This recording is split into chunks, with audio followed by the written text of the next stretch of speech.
आज हम जैन धर्म के अनुसार जानेंगे कि 8 कर्मों का जो क्रम रखा गया है, जैसे ज्ञानावरण के बाद दर्शनावरण, दर्शनावरण के बाद वेदनीय, वेदनीय के बाद मोहनीय, इस तरह से जो 8 कर्मों का क्रम रखा गया है।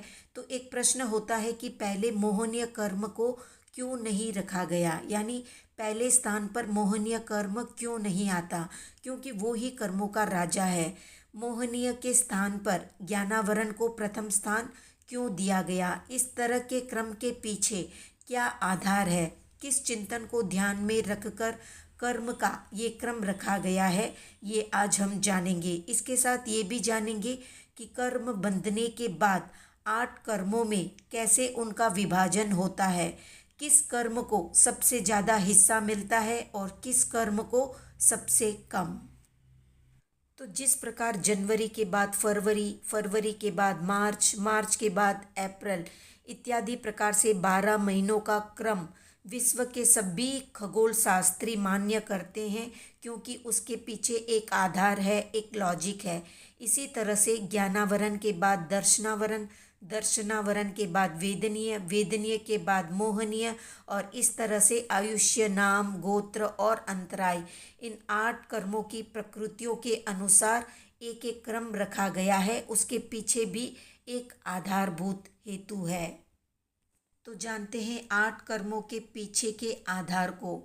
तो संपूर्ण शास्त्रों की विचारणा ज्ञान के द्वारा ही की जाती है और सभी लब्धियां भी ज्ञान द्वारा ही प्रकट होती है।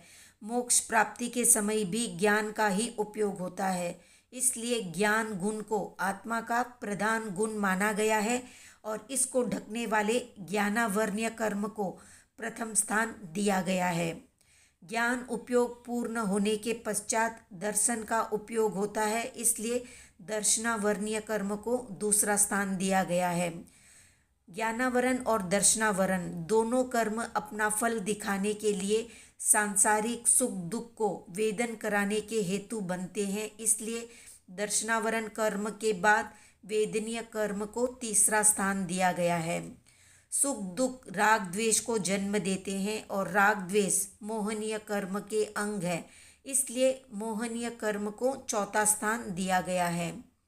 मोहनीय कर्म से मूढ़ बनकर मोह में फंसा हुआ आत्मा अनेक प्रकार के आरंभ, समारंभ, हिंसा इस प्रकार का आचरण करता है और ऊंची नीची गति में आयुष्य का बंध करता है, इसलिए आयुष्य कर्म को पांचवा स्थान दिया गया है। आयुष्य कर्म गति, जाति, शरीर आदि के बिना भोगा नहीं जा सकता, इसलिए आयुष्य कर्म के बाद नाम कर्म को छठा स्थान दिया गया है। नाम कर्म का उदय होने के बाद उच्च नीच गोत्र की प्राप्ति अवश्य होती है, इसलिए नाम कर्म के बाद गोत्र कर्म को सातवां स्थान दिया गया है।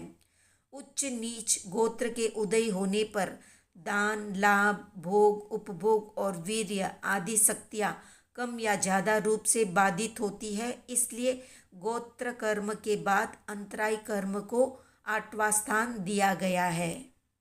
तो ये था 8 कर्मों के क्रम के पीछे का लॉजिक। अब जानते हैं कि कर्म का बंधन होने के बाद 8 कर्मों में किस कर्म को सबसे ज़्यादा हिस्सा मिलता है। तो जीव समय समय पर 7 कर्म बांधता है। जब आयुष्य कर्म बांधता है तब 8 कर्मों का एक साथ बंधन होता है, क्योंकि आयुष्य कर्म संपूर्ण जीवन में एक ही बार बंधता है। तो कर्म बंधन होने के बाद सबसे थोड़ा भाग यानी 2% भाग आयुष्य कर्म को मिलता है, क्योंकि इसकी स्थिति सबसे छोटी होती है। इससे ज़्यादा भाग यानी 3% का भाग नाम और गोत्र कर्म को मिलता है, क्योंकि दोनों एक समान है। इनकी स्थिति अन्य शेष कर्मों की अपेक्षा कम होती है। इसके पश्चात ज्ञानावर्णीय, दर्शनावर्णीय और अंतराय कर्म को परस्पर एक समान भाग मिलता है, यानी 4% का भाग मिलता है, क्योंकि इनकी स्थिति भी कम होती है। मोहनीय कर्म को सबसे ज़्यादा भाग यानी 20% का भाग मिलता है, क्योंकि इसकी स्थिति सबसे ज़्यादा होती है और विशेष होती है।